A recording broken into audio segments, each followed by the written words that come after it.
Na mtembea nchi yoyote, utaenda katika soko uone mtu ambaye anauza matunda, anauza chakula, anauza nguo. Kuna tabia watu huja wakatafuta yale matunda, kama ni embe akalishika, kalibofa bofa, akasema ile embe limeiva, alafu akaeka limeiva akaacha. Ama kama ni samaki akachukua kijiti ama kigongo akagusa gusa samaki. Lakini kuna kitu kimoja lazima ujue, lile ambalo linaguswa guswa silo atakalonunua kuliana nalo nyumbani. Atagusa gusa embe alafu baadaye aseme nifungie hili. Analotaka ataliotesha, aligusi.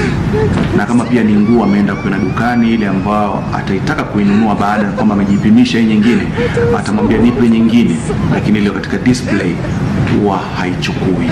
Kwa hiyo maembe yanayoguswa guswa sio atakayonunuliwa, samaki anayeguswa guswa si atakayonunuliwa, na nguo ambayo mtu atajipimisha dukani sio atakayonunua. Atamwambia kweli nimeipenda, lakini acha nikakutafutie ile ambayo iko katika box lake uje ufungue, maana haijaguswa na mtu mwingine. Na ikilazimika, kama lazima iuzwe, bei yake pia inakuwa chini, maana limeguswa sana embe. Kama kwa ni shilingi 50, litauzwa kwa shilingi 15. Kinachoguswa sana thamani yake inapotea. Rashid Abdalla, Sifiki.